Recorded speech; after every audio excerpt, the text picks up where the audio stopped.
Hello everyone, today I'm going to be discussing some ways to help read more. This is a video that has been highly requested by you guys, so I thought it was about time that I share some tips and ways that really do help me include more reading into my schedule. And a bit of a disclaimer beforehand, this isn't going to include any ways to improve your reading speed. That's a totally different matter, and one that I don't really have any experience with or advice to share with you guys. Another thing that I think that is important to remember is that reading is an activity that is very personal. There are so many factors that go into how much or how fast an individual can read, so comparing one reader against another, it's pointless. So please don't feel discouraged if you read slower than or less than other people. Alright, so moving on to my 5 tips on how to read more. Bring a book with you everywhere. You have no idea how many opportunities there will be during the day to read, so keep a book on you at all times. If you carry a bag and one that's big enough to fit a physical book or an e-reader in it, do that. If you don't, you still have some more options. You can download an e-reader application on your smartphone to read a book on the go. This is something that I do for if I forget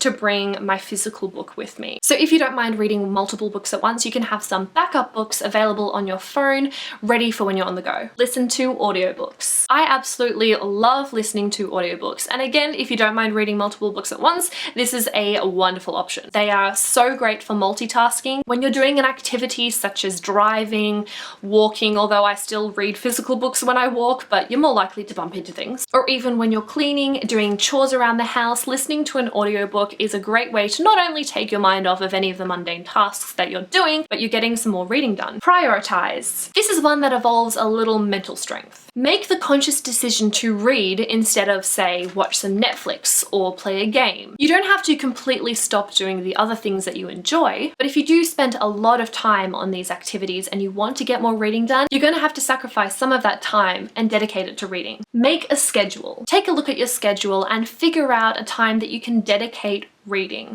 Whether this be the first thing in the morning once you wake up, or maybe half an hour or an hour before bed, make a time slot in your daily schedule that is solely dedicated to reading. You'd be surprised how much time you do have available for reading, especially if you're someone like me who just aimlessly searches through the internet, scrolling through social media feeds and not really doing much of anything. You could be using that kind of time for reading. Participate in readathons. Now this isn't something that works for everybody. I've had people tell me that they just cannot do readathons. Some people find readathons to be kind of stressful, but others find it as a great motivator to read. And I am one of those people. So if you haven't tried out any readathons and you're curious, it's worth a try to see if it is something that works for you. And if it is, then great, you can get some more reading done. If you are interested in trying some readathons, I have a couple of videos that might be helpful to you. First of all, I did a how-to readathon video that includes some tips and tricks on making the most out of readathons and ways to stay motivated during the length of it. And I created a video with a list of readathons happening in 2016. For a more up-to-date and comprehensive list of all the readathons that I'm aware of, I have a calendar on my blog, which I frequently update. So if you are interested in doing some readathons but don't know when any are, you can take a look at that and see if any works with your schedule. So those are my tips for how to increase your reading. If any of you have some advice as well, I would absolutely love to hear it. If I come across some advice that I think is particularly handy, I think I might even do a follow-up how to read video that includes your personal advice. I would of course credit you. It would be your advice that I'm passing along. So yeah, that's about all that I have for this video. Thank you guys so much for watching. I hope you enjoyed it,